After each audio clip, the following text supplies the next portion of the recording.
નમસ્કાર મિત્રો, આજે સવારે અમે લોકો નાસ્તો કરી રિક્ષા દ્વારા કાલ ભૈરવના મંદિર તરફ અમે જઈએ છીએ। આ છે કાશીનું બજાર। કાશીમાં એવી માન્યતા છે કે તમારે કાશીના દર્શન કરવા હોય તો સૌ પ્રથમ તમારે લોકોએ કાલ ભૈરવના મંદિર જઈ તેઓની મંજૂરી માગી અને તમે કાશીના દર્શન કરવા જઈ શકો છો। તો તમે જોઈ શકો છો કે આ છે કાશીની નાની નાની અને સુંદર બજાર। તો અહીંયા ઘણી બધી શણગારની વસ્તુ મળે છે। કાશીમાં જમવાનું બી સરસ મળે। આ બનારસનું પ્રખ્યાત પાન છે। કાલ ભૈરવ ભગવાન શિવનો એક ભયંકર અને શક્તિશાળી સ્વરૂપ છે અને તે કાશીના કોટવાલ કહેવામાં આવે છે, એટલે કે કાશી શહેરના રક્ષક। એવું માનવામાં આવે છે કે કોઈ પણ ભક્ત જો બનારસ જાય ને તો કાલ ભૈરવના દર્શન કર્યા વગર યાત્રા અધૂરી મનાય છે। કાલ ભૈરવ પાપોનો નાશ કરે છે અને ભક્તોને રક્ષણ આપે છે। તેઓ એક સમયના કાળના સ્વામી માનવામાં આવે છે। ભક્તો ખાસ કરીને શનિવારે અને ભૈરવ અષ્ટમીના દિવસે દર્શન કરવા માટે જાય છે। કાલ ભૈરવનું આ મંદિર બનારસમાં આવેલું છે।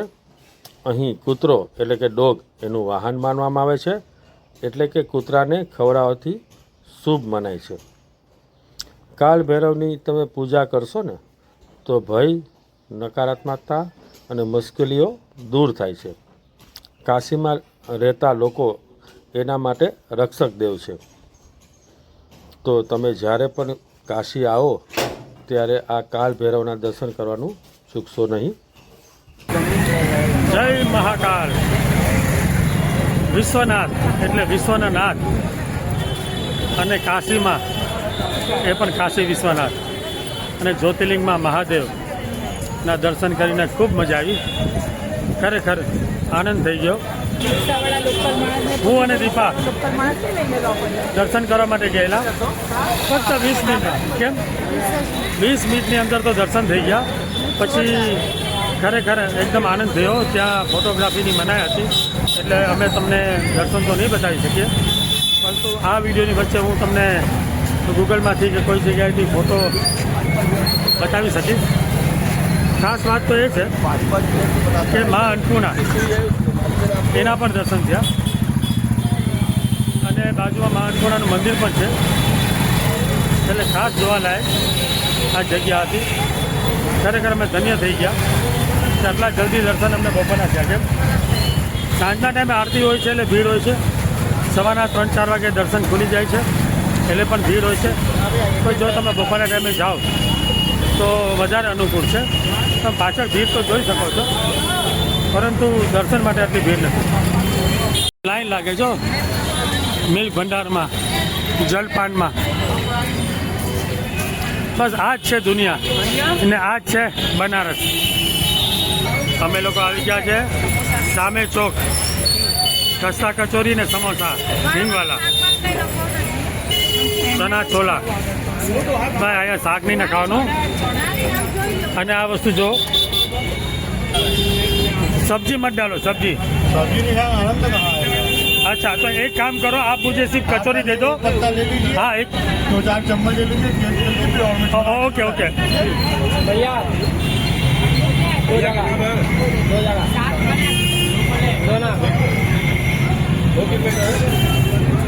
ભાઈ એ કહે છે શાક તો નાખવું જ પડે, અને સ્વીટ સમોસા મળે। भैया कितना चम्मच दे दीजिए। આમાં રેડી થઈ ગયું શાકવાળું।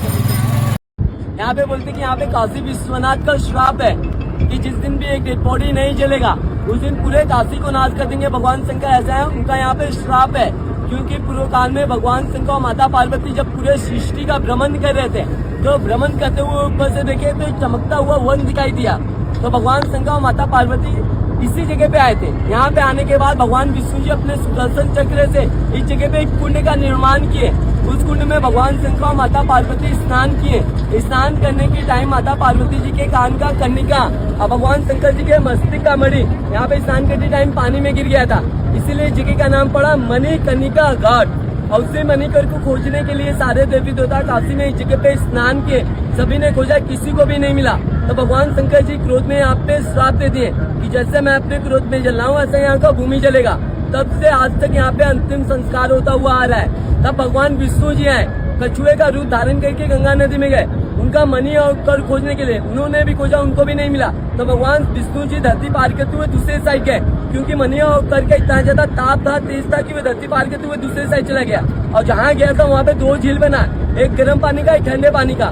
भगवान विष्णु जी वहाँ से मनी और कर को खोज के लेकर आए। तो भगवान शंकर जी प्रसन्न होकर बोले कि मैं अपना दिया हुआ श्राप तो वापस नहीं ले सकता हूँ, मगर यहाँ पे एक वरदान देता हूँ, जिस डेड बॉडी को गंगा में स्नान करके अंतिम संस्कार करेंगे उसको डायरेक्ट मोक्ष प्राप्त होगा, वैकुंठ जाएगा, स्वर्ग लोग।